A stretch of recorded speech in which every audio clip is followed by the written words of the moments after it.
Yeah. Yeah, right here. I think Okay. so. Yeah, good. Okay, so we are back now from our break. Now all lively and ready to go. Okay, chapter 8. At the beginning of chapter 8, we have the narrator telling us, "Let us strike the keynote again before pursuing the tune." When she was half a dozen years younger, Louisa had been overheard to begin a conversation with her brother one day by saying, "Tom, I wonder." Upon which Mr. Gradgrind, who was the person overhearing, stepped forth into the light and said, "Louisa, never wonder." Herein lay the spring of the mechanical art and mystery of educating the reason without stooping to the cultivation of the sentiments and affections. These are older terms for the emotions. Never wonder. By means of addition, subtraction, multiplication, and division, settle everything somehow, and never wonder. "Bring to me," says Machokum child, "yonder baby just able to walk, and I will engage that it shall never wonder." Well, okay, and then we go along and we have the people referred to as babies, or simply as body number 1, body number 2, and so forth, as elsewhere they are referred to simply as the hands. The hands. Not as human beings, but as, girl number 20, body number 2, the hands, and so forth. Notice that what Dickens is getting at is that the system itself is dehumanizing. And we have, for example, the paradox of the library, and this is still in chapter 8. So there was a library in Coketown to which general access was easy. Mr. Gradgrind greatly tormented his mind about what the people read in this library. See that? It's one thing to give people a library, but then you have to worry about what they're actually going to read. A point whereon little rivers of tabular statements periodically flowed into the howling ocean of tabular statements, which no diver ever got to any depth in and came up sane. It was a disheartening circumstance, but a melancholy fact that even these readers persisted in wondering. I mean, reading would get them to thinking and to wondering, stimulating their imaginations. They wondered about human nature, human passions, human hopes and fears, the struggles, triumphs, and defeats, the cares and joys and sorrows, the lives and deaths of common men and women. They sometimes, after 15 hours' work, sat down to read mere fables about men and women, more or less like themselves, and about children, more or less like their own. They took Defoe to their bosoms instead of Euclid, and seemed to be on the whole more comforted by Goldsmith than by Cocker. We have a footnote in my text that Cocker was the author of a treatise on arithmetic at the time. And I guess Dickens is simply assuming that you will know who Goldsmith was. And those of you who took the first half of this course with me probably will remember who Goldsmith was. Goldsmith was a poet, also a dramatist and essayist and so forth. In other words, he was a literary figure. Mr. Gradgrind was forever working in print and out of print at this eccentric sum, and he never could make out how it yielded this unaccountable product. Well, okay.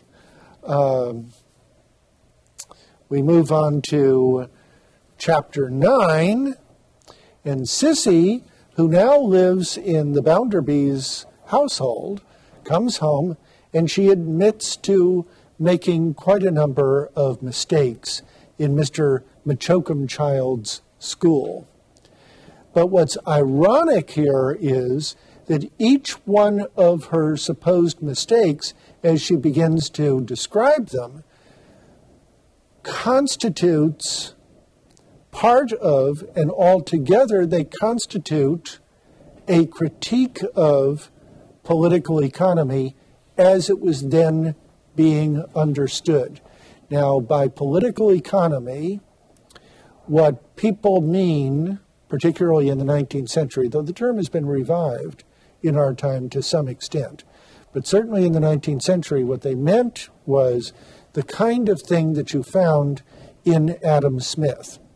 Now, Adam Smith was the founder of classical economics, what in the history of economics is called classical economics, which is basically the theoretical as well as practical foundation for traditional capitalist economics.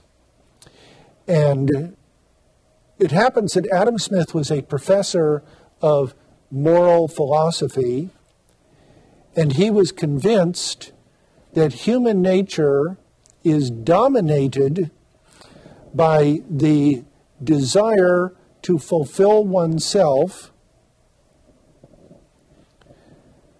without necessary reference to other people, and as each of us strives to achieve his or her own fulfillment, we may come into competition with one another. But that competition is precisely what produces the kind of motivation or the engine of the capitalist system. That each of us, guided by his or her own self-interest, even if bumping up against the self-interest of other people, will, in that very competition, push ahead the wealth of nations. And that, in a nutshell, is what Adam Smith's The Wealth of Nations, originally published in 1775, was about. And educated people, not only in the late 18th century, but throughout the 19th century and even beyond, were well schooled in the thought of Adam Smith. Now, what Dickens is undertaking here is not really a critique of capitalism per se, but of capitalism uncontrolled. Uncontrolled. What he wants to do is to soften the system, to give the system a heart. Okay, so Sissy, as she recounts her, quote, mistakes in school, is really giving us a kind of naive but in many ways ironically penetrating critique of political economy as it was understood at that time. We have her coming forth, and because, she's a very spontaneous person, talking about Sissy now. She's a very spontaneous and very emotional person.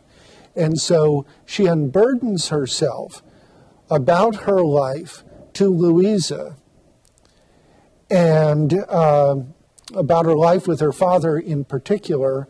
And we have here something in Louisa like what I said before we took our break we found in Gradgrind when he decided to take Sissy into his household.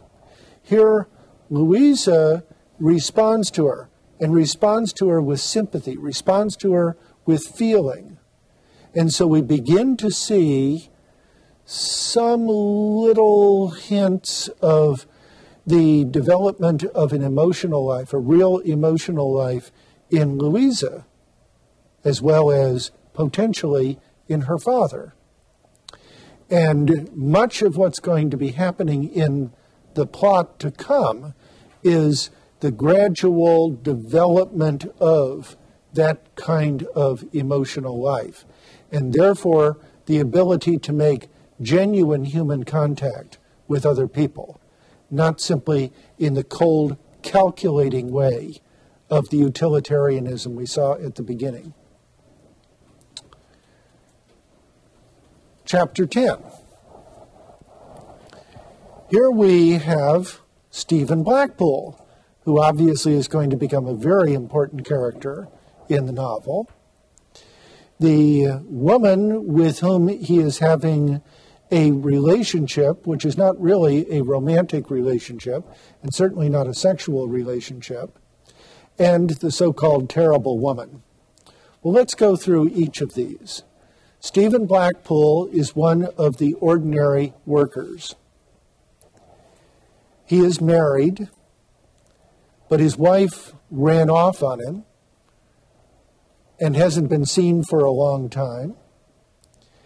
In the meantime, he has met and become friends with Rachel, who also works in the factory, and they sometimes walk home together after work, and they share a kind of friendship with one another. Now, as it happens, we learn later on, they've actually fallen in love with one another. But in their time and place, they can't really have a love affair because that would go against all of the mores and morality of their time and place. And because remember, he's married. And then at one point, his wife returns, and she is the terrible woman. She's a drunk. She squanders whatever money she can get her hands on. She is unfaithful to him.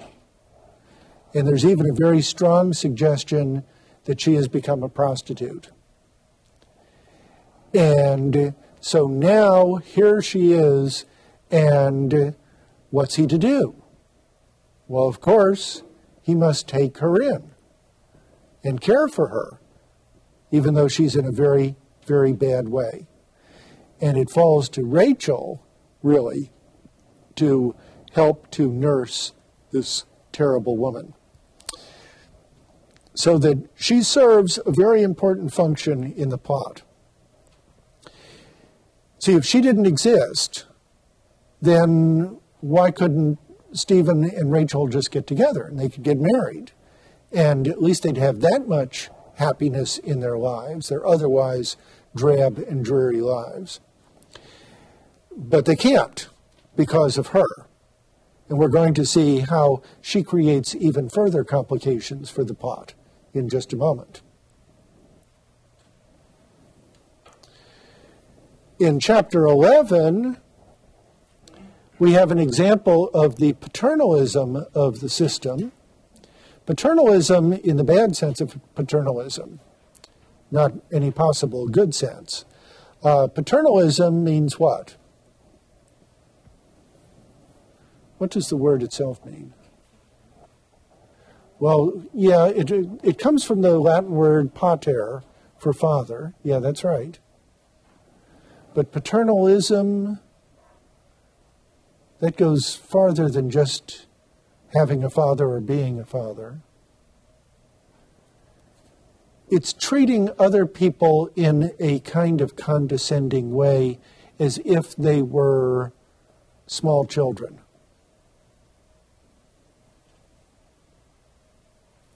Okay? Now, Stephen goes to Bounderby for advice about his marriage. So notice that this paternalistic relationship works both ways. In one sense, Stephen, having been treated by the system as a child, even though he's obviously a mature man, but having been treated as a child, has internalized some of that sense of himself as a child, dependent in this case on his father for guidance. The father, in this case, not being his real father, but the factory owner and big banker who huffs and puffs and struts himself around town as a kind of father of the community. So Stephen goes to Bounderby for advice about his marriage, and what does Bounderby do but defend the institutions of the status quo, especially the institution of marriage and of the court system, and of the court system, and of the system of law, which he interprets in the most rigid possible way, so that it excludes the rights, in this case, of Stephen Blackpool. All Stephen wants is to get out of what clearly is a disastrous and ruinous marriage. Tries to get advice from Bounderby, and all Bounderby does is give him lectures about how everything is as it should be. And Stephen should not rock the boat. Stephen should simply accept his lot in the world. Now, it was not easy to get a divorce in Victorian England. It was possible, but it wasn't easy, and it generally was regarded as a kind of public scandal when people got divorced. And even often enough, the newspapers would get involved, because usually the only ground that was admitted into the courts for as grounds for divorce was adultery. And adultery would have to either be admitted to by one or the other party, or would have to be proved. And therein lay the difficulty, of course, because in the efforts to prove the grounds of adultery, you'd have a public scandal in which obviously other people and other families could become involved. This would be sensational in the yellow journalism of the time, the kind of popular pulp magazines and newspapers of the time. And Stephen comes to realize that even if a divorce were possible for him, he could only get it if he were a wealthy person, if he had money and the power and influence that would go along with money. But as a poor man, he will never be able to be free of his wife, and therefore he will never really be able to enjoy the kind of happiness or even make the kinds of life decisions that people who are better placed than he can do.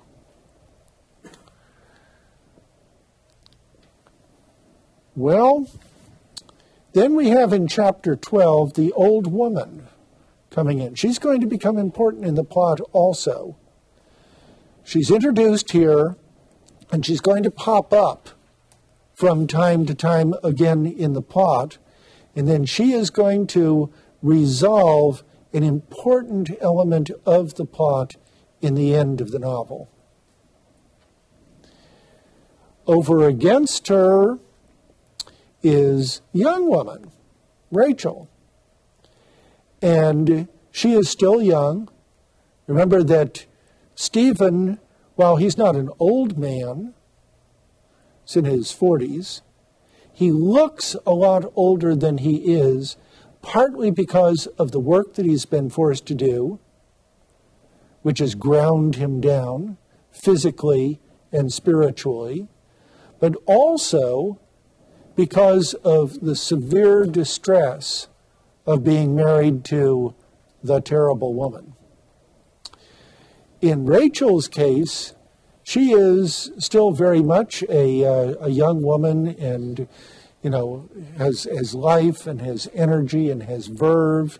And of course, this is part of the reason why Stephen is not only attracted to her, but he's very much devoted to her.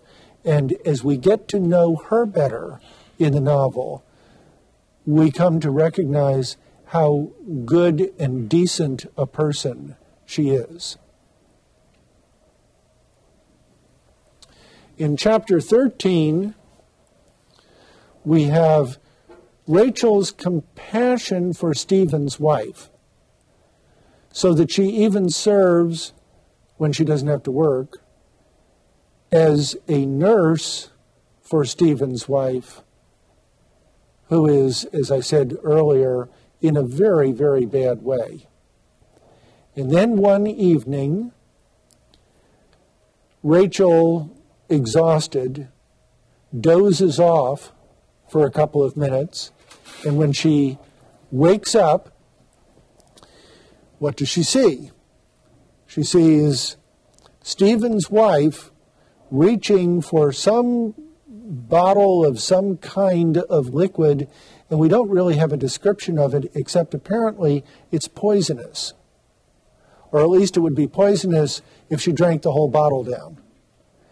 And so she's about to do that. She's about to commit suicide. Now, what does Rachel do?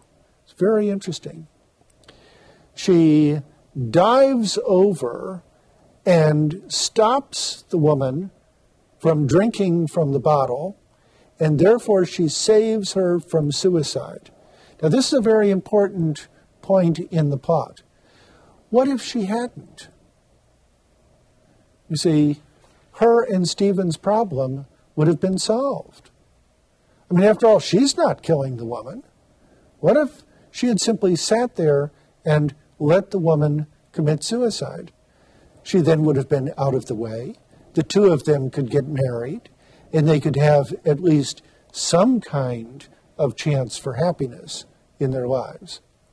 But she doesn't. And that whole scene is set up in such a way not to tell us about Stephen's wife, but to tell us something about Rachel and about her essential goodness.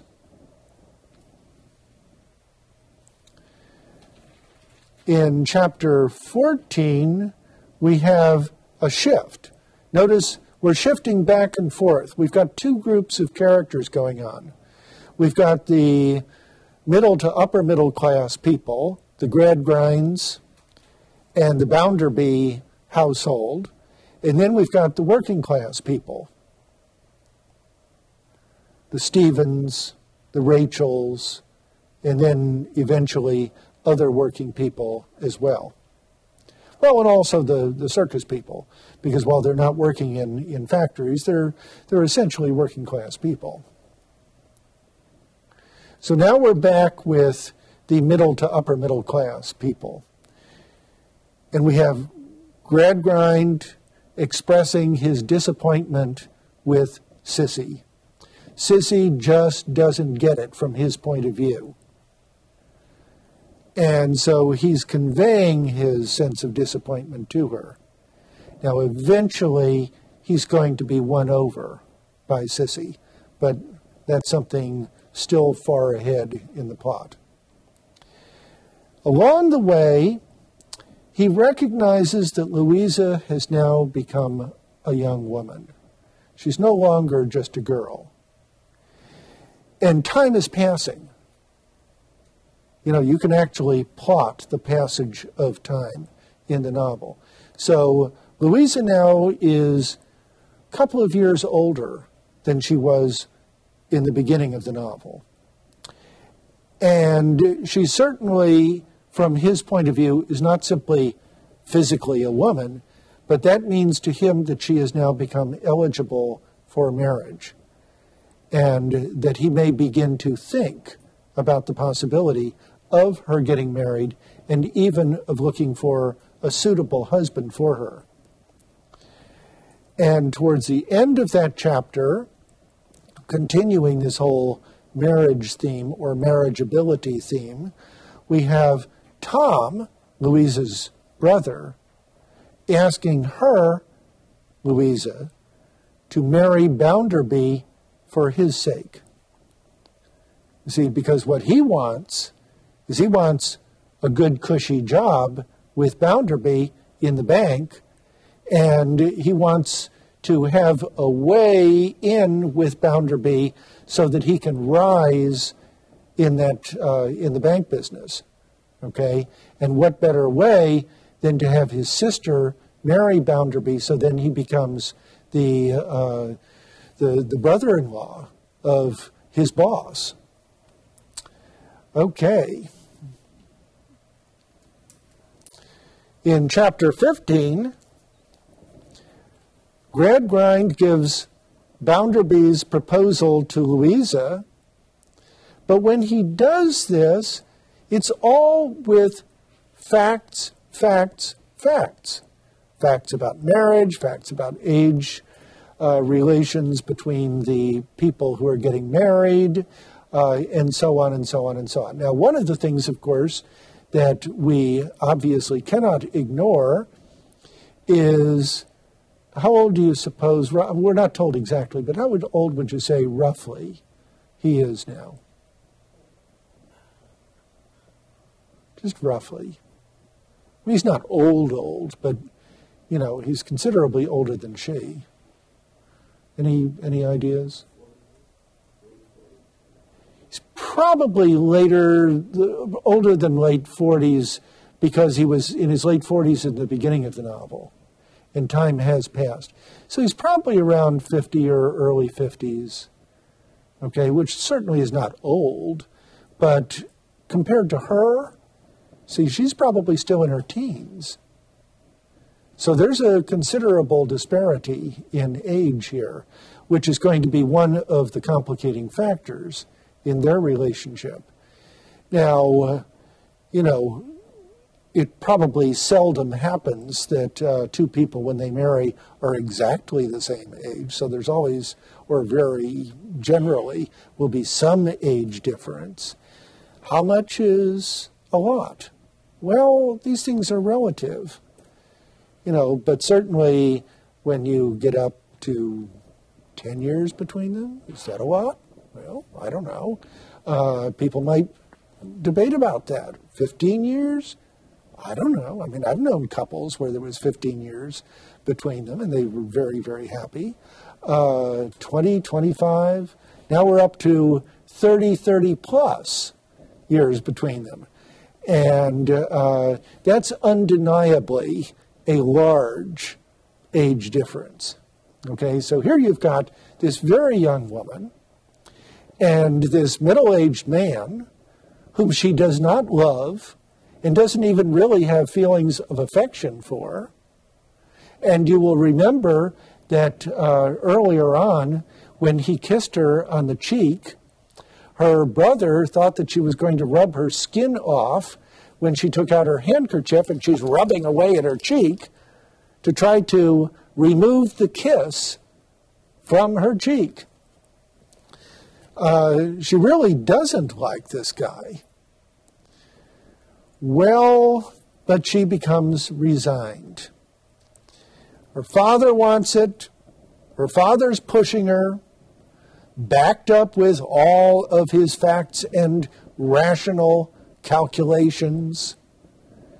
She has been educated in her father's system, so that up to a point, at any rate, she's going to be persuaded by his system. And she's got her brother, who is also coaxing her to marry Bounderby, of course, for his own reasons, his own selfish reasons. Sissy looks at her and clearly is expressing a kind of fellow feeling toward her. But that puts off Louisa. Louisa has not yet developed emotionally enough to be able to respond to Sissy at this point. She will later on, but not yet.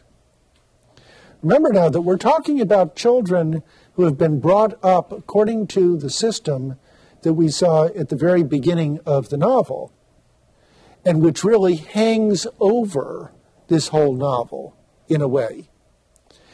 So that here are children who were never really allowed to develop fully as human beings, that only one side of them was developed. I mean, there's nothing wrong with developing people's rational abilities, their intellects, their abilities in mathematics and science and business and so forth. Those are all good things. But notice, this is to the exclusion of anything to do with imagination, with feeling, with wondering. Okay, chapter 16. Bounderby announces his wedding plans to Mrs. Sparsit, and of course Mrs. Sparsit is going to be really, really, really distressed by this, because what it's going to mean is that she's going to be moved out of her privileged place in the household, even out of the household itself, and reinstalled in an apartment over the bank, which is very much a step down for her socially, and also fundamentally alters her relationship with Mr. Bounderby. So she's going to try to exercise her wiles to get back at the Gradgrinds, whose young girl now, well, young woman, has married her Mr. Bounderby. Well, then we have a description of the wedding and the honeymoon as models of efficiency and utility. Now, this is very interesting, because notice they go off for their honeymoon to where? Anybody remember where they go?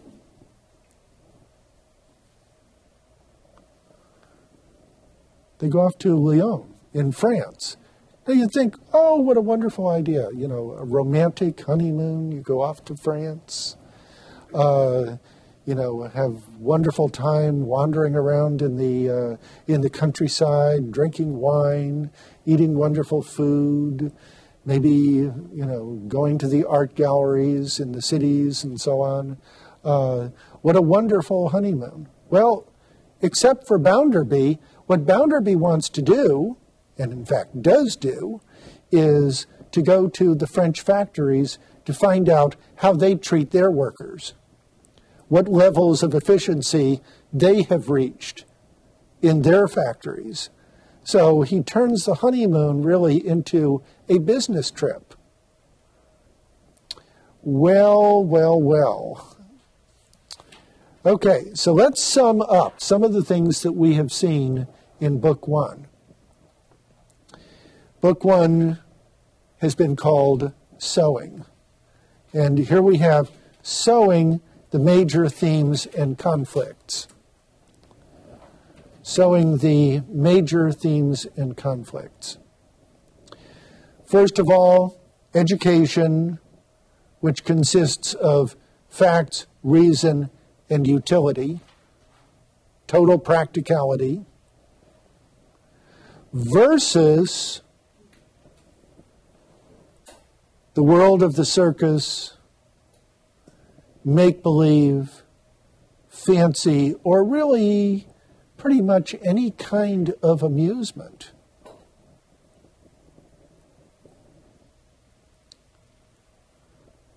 Secondly, we have the theme of industrialism and untempered capitalism, creating physical, social, and moral degradation, especially for the poor, but not just for the poor, also for the people who are the captains of industry, to take Carlyle's term, because the leaders of the system are themselves part of the system. Now, notice that I'm using the term untempered capitalism because, once again, this is not a critique of capitalism per se. It's a critique of capitalism without a heart. Capitalism without a heart. So that Dickens doesn't want to do away with business or with business people, but simply to bring about a kind of conversion of business and business people and their way of doing business so that they recognize their fellow humanity with other people, and especially the people who work for them and with them. The kind of thing that you do have happen in the Christmas Carol, right? When Scrooge actually does at the end come to a kind of conversion, and he goes out to buy the Christmas goose for Bob Cratchit and his family, and wants to send them presents and wants to, give Bob Cratchit a raise and not make him work on the holiday. Okay, this is the system now developing a heart, in effect. And that's not the same thing as doing away with the system entirely, but simply reforming it. Okay. We've talked about Bounderby's social Darwinism and lack of compassion for the working poor. There are even passages here. I don't want to take the time just to go through one passage and another and another and another. We've already been doing a good deal of that. Where, what does Bounderby think the working poor really want? We're not talking about indigent poor either. We're talking about the working poor. What does he think they want? Why? He thinks that they all want venison and fine liquors and liqueurs and wines and so forth. They want to live high on the hog. You see, that's what they all want. And they would be spoiled, and they wouldn't have earned it. They wouldn't have earned it. That's the most important thing. They are not worthy of these things because they have not had the strength of character, the strength of determination to prove themselves worthy of wealth and power. And of course, notice then how he treats poor Stephen when Stephen comes to him hat in hand to try to get some helpful advice and maybe even some tangible help.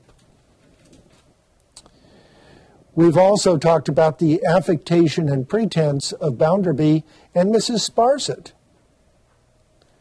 Set over against, notice how Dickens builds his whole novel around a series of contrasts. Over against the genuine honesty and goodness of Sissy, Stephen, and of course, as we have noted, Rachel.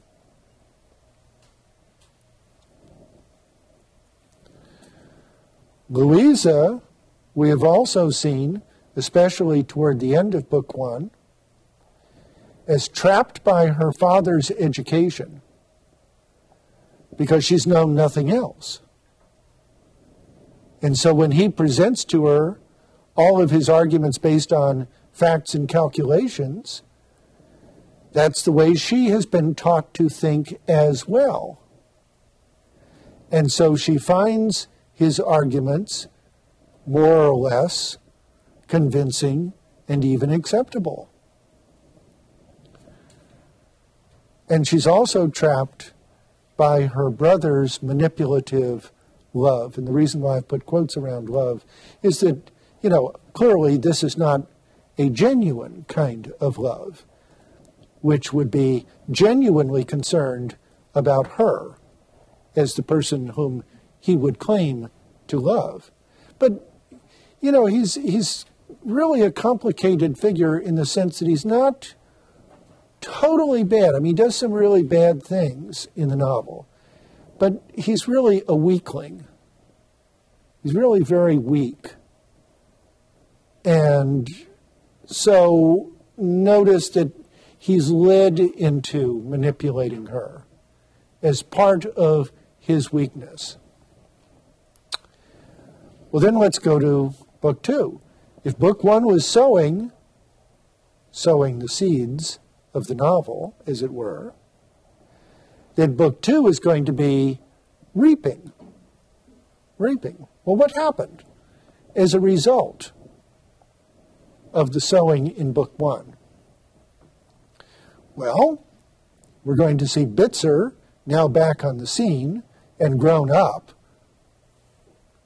into exactly the kind of person you would think he would grow up to. after we saw him in the schoolroom in the first chapter, or in the second chapter. And so Bitzer, who is nothing but a conniving little creature, teams up with Mrs. Sparsit because both of them want to get at the Gradgrinds, and both of them want to get at the Gradgrinds through Tom.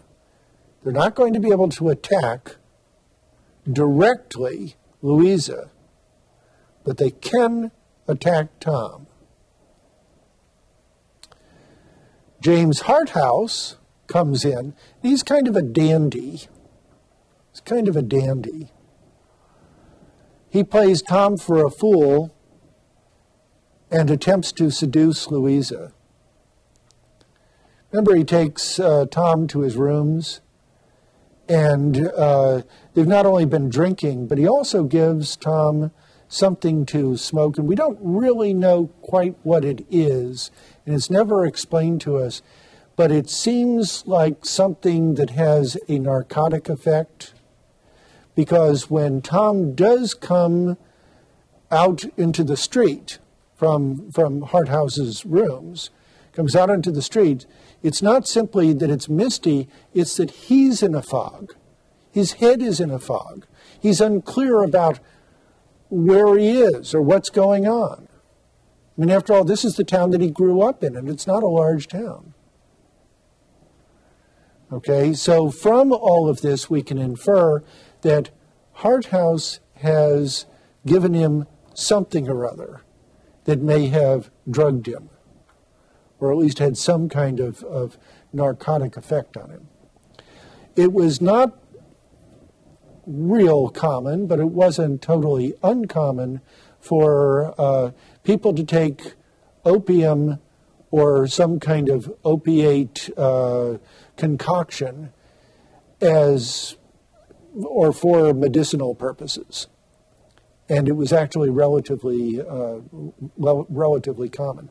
Laudanum was one of the principal ways in which that was done. But there were other kinds of medicinal preparations that were laced with opium. And there were people who already had been experimenting with smoking the opium. And it sort of seems like something like that is going on, even though you can't quite prove it because we don't have any concrete evidence of it in the narrative. But in any event, Harthouse really plays Tom for a fool because he sees Tom as a way of getting at Louisa. And remember that Tom is vulnerable in part because he's in debt. You know, he's got all kinds of debts now. And we're going to learn a little bit later on that he's been stealing from the bank, right? And sooner or later, the shortages are going to be discovered, and they could be traced back to him. I mean, after all, how many people would be positioned in the bank? We're not talking about a huge bank here. We're not talking about Chase Manhattan or, you know, one of the great banks of the world. We're talking about a small town bank. So how many people in the bank would be positioned in such a way that they could even get at the money in the way Tom can? Well, Harthouse is going to help, or at least claims that he's going to help Tom out with his financial difficulties. But what he really wants is to befriend Tom so that Tom will be his way of getting to Louisa. Because if Louisa truly loves her brother Tom, then she can't help but really have strong affection, if not love, for someone who has become a close friend and even a benefactor to her brother. So, Louisa is in a very vulnerable position. She is vulnerable as Bounderby's wife. He runs everything. He never consults her about anything. She doesn't seem to have any role whatsoever in making any decisions in the household. And she now is the target of Mrs. Sparsit, who's a formidable adversary. Also, we're going to get back to the other class of people. I'm talking about socioeconomic class of people now. Slackbridge and the Union. Slackbridge is the guy who comes in as not only a labor organizer, but he's a would-be leader of the union movement in the town. And from Dickens' point of view, he's simply trying to manipulate the working people for his own selfish benefit. That he's not really trying to help the working people through the union, but simply to get what he can out of them. And Stephen, of course, honest guy that he is, will speak up to his fellow workers and even to Slackbridge. And what Slackbridge does is he gets the workers to ostracize Stephen, treat him as an outsider, treat him as a complete outsider. Now notice, here's poor Stephen. He has a terrible marriage. He can't get out of it. His wife, by the way, has now gotten better, and she's taken off again. He can't marry Rachel. And given the sense of conscience that he has about these matters, and that Rachel has about these matters, they can't simply have some kind of a love affair. And he's been simply sent packing by Bounderby when he tried to get Bounderby's advice and maybe some help from him. And now he's even being ostracized by his own fellow workers. And Stephen's honest loyalty to his fellow workers, you see, is the other side of that. They are ostracizing him, but he wants to remain loyal to them. And when Bounderby calls him in for the second time, I mean, the first time Stephen was initiating the meeting between them, and now Bounderby is initiating the meeting. And what does Bounderby want to know? He wants to know what the workers are up to. But of course, Stephen is loyal to his fellow workers. And he says, well, you have only yourself to blame, in effect. I mean, these are not his exact words. Here are people who are not being paid a living wage, who have to live in the most deplorable conditions, who have to work in even worse conditions. What do you expect from the workers? Certainly, why would you expect them to be happy and contented and cheerful workers? Well, Bounderby simply bullies him in response, and then fires him.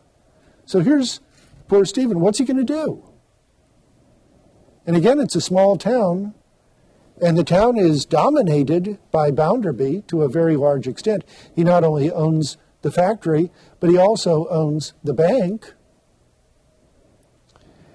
And where's Stephen going to get a job?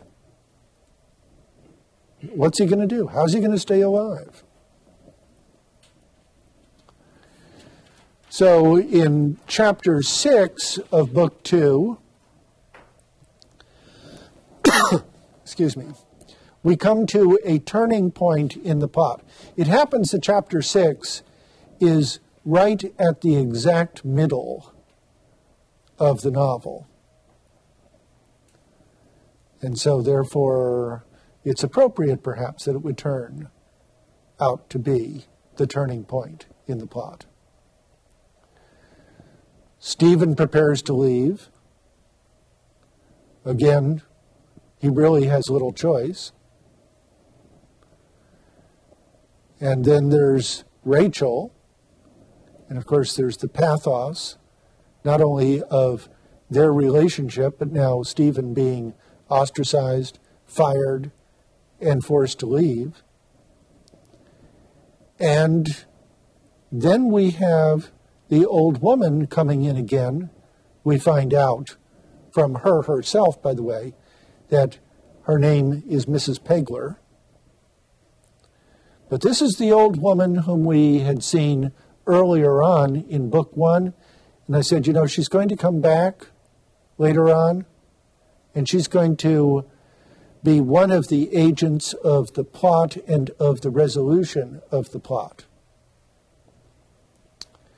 And at different times she will express her admiration for Bounderby and for his success. Well, okay. Then Louisa actually meets Stephen, one of the hands, as it were, and she meets him personally. She actually gets to talk. She's never met and actually talked to one of these people before. It would appear, at any rate. And she actually talks with him, and she realizes that she's dealing not simply with someone who is body 1 or body 2 or body 3, or simply one of the hands, not a human being, but valued only for what he can do on an assembly line with his hands. And she responds to him as a genuine human being, with genuinely human feelings herself. Notice how she is beginning to grow emotionally, and in the growth of her emotional life, she's becoming a fuller human being. And she tries to give him some money. And he won't accept the money that she offers, but he'll accept a couple of pounds, but only a couple of pounds. And so Louisa tries to get Rachel on her side to talk Stephen into taking more money. And Rachel says, the last thing I would do is to try to come between Stephen and his conscience. If this is a matter of his conscience, if this is a matter of his principle, then I'm not going to ask him to compromise his principle. And one of the things that we're learning is that the poorer people can often be much more honorable, truly honorable, than the people who are much better off financially and are much higher on the social scale. That there is true honor in Stephen. There's true honor in Rachel. There's true honor in Sissy. There's a kind of true honor among the circus people, as we will see a little bit later on. Okay, in the meantime, we have Tom developing a scheme to implicate Stephen. Now, I mentioned earlier that Tom's hand has been in the till, as we sometimes say. And he's been, gradually lifting some funds from the bank, and he's got to have a scapegoat. Well, Stephen is a perfect scapegoat. He's now an outcast. He's been rejected by everybody. He's been thrown out of his group of workers and friends. He's been fired by his boss. He's being forced to leave the town completely. And if his leaving the town coincides with suspicion being thrown on him that he has stolen money from the bank, then it can be imputed to him that the real reason why he's leaving the town is he's fleeing the law. And his leaving the town then becomes not something that one might sympathize with him for, but would become evidence of his guilt. Okay, so what does Tom do? He says, hey, I want you to hang around the bank, several late afternoons and evenings. Just hang around the bank, and I'll come to you, but, hang around the bank. Well, of course, Mrs. Sparsit now has been installed upstairs in an apartment over the bank to oversee what's going on. She's a kind of spy for Mr. Bounderby, and so is Bitzer. Bitzer is also an employed spy in the bank to spy on the other people working in the bank and report back to Mr. Bounderby, which, of course, once again, tells us what kind of a guy Bitzer is. In chapters, I don't know why I don't have an S on the end of chapter there, chapters 10 through 12, this is still in book 2, we have Mrs. Sparsit's staircase, as she calls it. This is a moral staircase in which she envisions people either going up or going down the staircase. Going up to greater success and honor, going down to dishonor, even degradation. And she sees Louisa, whom she hates, she sees Louisa spending a fair amount of time, and more time actually, with, remember, Harthouse, who's out to try to seduce Louisa? With Harthouse, who's totally cynical about this. All he wants to do is to seduce her simply to make a, quote, conquest of this young woman, this attractive young woman. He doesn't really care about her. And Mrs. Sparsit sees Louisa as going down on her moral staircase and down and down and down. Well, Louisa finally goes through a kind of crisis, which is really a whole emotional crisis and even a kind of psychological collapse.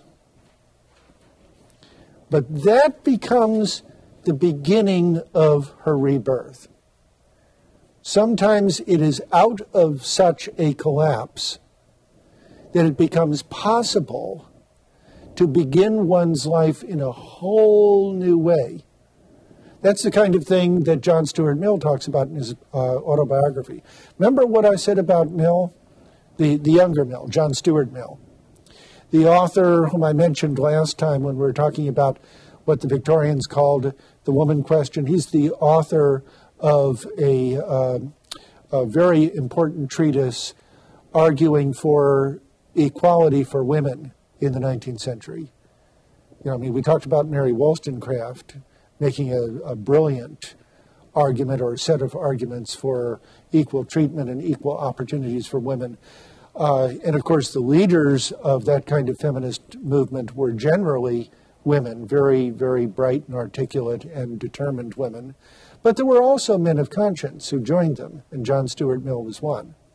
But in his autobiography, to go back to what I was saying earlier about him, in his autobiography, he talks about the kind of upbringing he had, which was exactly what Gradgrind, Child, and Bounderby had been fostering. That's the way John Stuart Mill was reared. And he went through a terrible crisis in his life as a young adult with a psychological collapse. And he says that how he worked his way out of it at a time when there weren't therapists you could go to. You couldn't go to the psychiatrist, in the town or some kind of counselor. They just didn't exist. And so what he did was he did something like what Wordsworth did. Remember when Wordsworth went through a similar kind of crisis, though for different reasons? And he said that he found in poetry, Wordsworth said, he found in poetry a kind of spiritual renewal that not only helped him come out of his crisis, but come out of it as a fuller and a better human being. So also with Mill. John Stuart Mill says that it was through his discovery of poetry, especially romantic poetry, that he was able gradually to work his way out of his crisis, because what he was able to do was to develop a whole other side of his personality, which had been squashed, in effect, by his upbringing. And he has a very famous section in his autobiography where he talks about Bentham and Coleridge as presenting two opposite forces and oppositional forces in the 19th century. So, Louisa's crisis is going to actually turn out to be something very good, because she is now going to reject everything that has been imprisoning her. So we move to book 3, garnering. We had sowing, we had reaping, and now we have garnering. What you get as a result of your sowing and your reaping. We have Louisa's transformation. Not the least of the action she now takes is she leaves Bounderby. That took a lot of courage. I mean, women didn't just up and leave their husbands. It's not that it never happened, but notice how that was censured earlier when we had Stephen's wife up and left him, right? Now, I realize that Stephen's wife is a far different person in character than Louisa. But the point I'm getting at is that the social mores of the time were generally intolerant of a woman leaving her husband. Now, it's true they don't have children, so that doesn't become a complicating factor. But she does leave her husband, and she goes to live with her father and mother, presumably. But her mother really doesn't figure very largely in the story. In the Gradgrind family, it is the father who really dominates, though Louisa now is coming into her own. And so notice that Bounderby insists that she come back, but insists that she come back on his terms, and his terms alone. He doesn't go to her and say, I love you, what can I do? Or how can we work this out? How can we have a real marriage if this has not been a real marriage? He simply insists that she return on his terms and his terms alone. And he even sets a deadline and says, if she is not returned by noon tomorrow, then I'm simply having all of her stuff packed up and have it sent to the Gradgrind household. So at 5 minutes after noon, the next day, that's exactly what he does. And he and Mrs. Sparsit then resume the relationship that they had before. Well, okay. Louisa, now having come back, her father's going, wait a minute, what's going on here? And she says, the problem is that everything has been wrong. And I now have finally realized that there was something fundamentally wrong in the way I was educated and in the way I was reared. Well, of course, guess what kind of a crisis this creates now for Mr. Gradgrind, her father. And it doesn't happen immediately, but he gradually comes around to understanding, then sympathizing, and finally agreeing with her point of view, that he has been wrong. Once again, not that there's something wrong with developing the intellectual abilities of children or educating them in the kinds of information that they need to know, but at the expense of that whole other rich part of their lives, their emotional lives, their lives of imagination, their lives of wondering, their lives of loving and enjoying. Well, okay, and as her father is transformed by her having been transformed, notice now she really takes a position of leadership in the family, so that the family is no longer the same kind of paternalistic entity that it was earlier on. And of course, her father is now responding to her as an equal. As an equal. Harthouse and Bounderby both alienate themselves from her in order to, quote, save face. Harthouse leaves, and he's very cynical about this, because remember, he never really cared about her. He just wanted to make the conquest of seduction.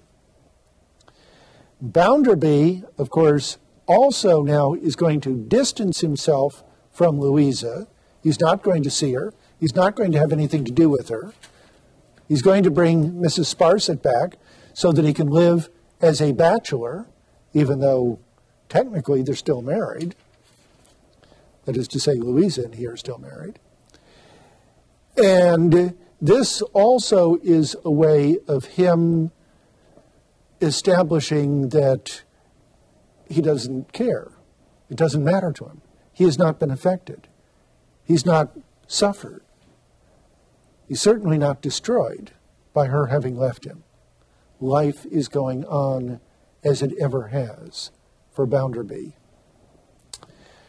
Well, then Mrs. Sparsit, however, is exposed.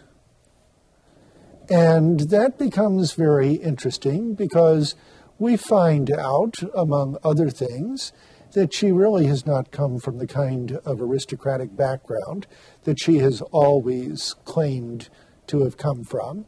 And the whole fiction of her narrative about herself is proved to be false. And of course, with this, Bounderby is not really going to want to have her continue. Stephen is accused of robbing the bank in posters that Bounderby has made up and displayed all over the town.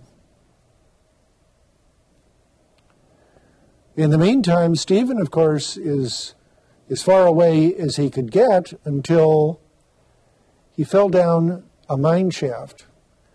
The people in the locale of the mine shaft are afraid, as they say, to go near it because it's such a dangerous place. And Stephen is down there for a long time. He looks up through the shaft and he can see a star. And that's the one thing that he can focus on that gives some kind of sense to his life and what he realizes is about to be his death. And he equates the star with the Star of Bethlehem. And here again you have a very different kind of religious view than we did earlier on when we heard about the 18 churches in the town. Once again, it's a small town. You know, why would they need 18 churches?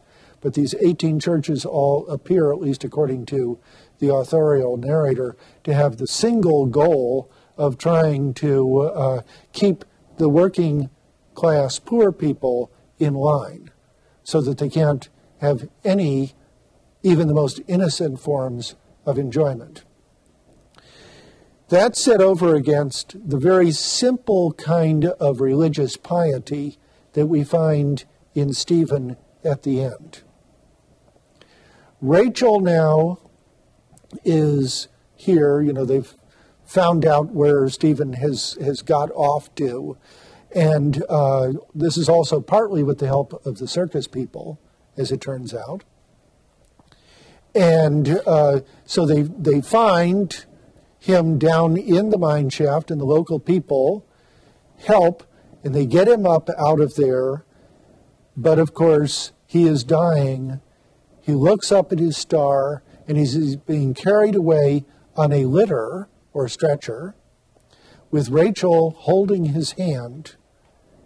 He passes away. So that's the pathetic side of the story, and I mean pathetic in the classical sense. The Greek word for emotion, especially very powerful and very powerfully affecting emotions, is pathos. So in that sense, we have something which is truly a kind of pathos arousing situation. Okay. Sissy sends Tom off to Sleary's circus to escape. And so now he's dressed up in costume so that people will not recognize him for who or what he is, because, see, he's had to escape. Once it had been proved that Stephen, after all, really hadn't been the criminal who had robbed the bank, and it came to be known that Tom was the one, what does Sissy do? She tries to help him to escape by sending him off to Sleary's circus. Why does she do that? Well, first of all, Bounderby hasn't really lost anything. I mean, in terms of, anything of great value. Secondly, she really has a kind of loyalty to the Gradgrind family because, remember, it was Mr. Gradgrind, and of course his family, who took her in when her father abandoned her as a child. So she still feels that strong sense of loyalty to the Gradgrind family. So, in the conclusion, we come full circle in the plot.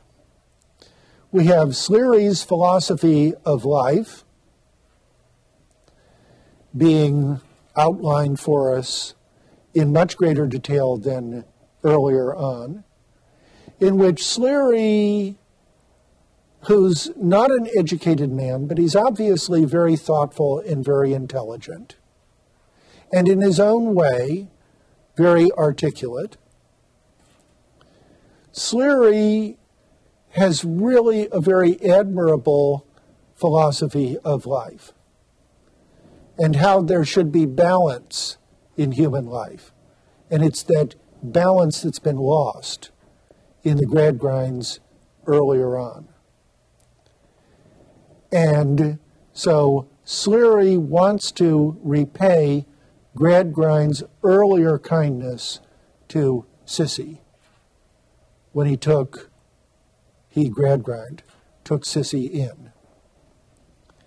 So Sleary is going to help Tom now to get away. We have the overcoming of Bitzer and all that represents in terms of not just Bitzer, but the Bitzers of the world. The Bitzers of the world who care about nothing and certainly not about anybody except for themselves. And by any kind of manipulation, seek only for themselves. Mrs. Pegler exposes Bounderby. Not only is Mrs. Sparsit exposed, but now Bounderby is exposed. He wasn't in rags to begin with. I mean, there's no rags to riches narrative if he was never poor in the first place. She, it turns out, was actually his mother. She never abandoned him. He grew up in very comfortable and loving circumstances, in a comfortable and loving household and family. And so, of course, he's proved to be a liar, a pretender, and a hypocrite. So we have then at the end the moral touchstones. Touchstones being the ways in which you test the moral values in the work. The positive tests of morality: Sissy, Stephen, Rachel, Sleary, and Mrs. Pegler even. These are good people.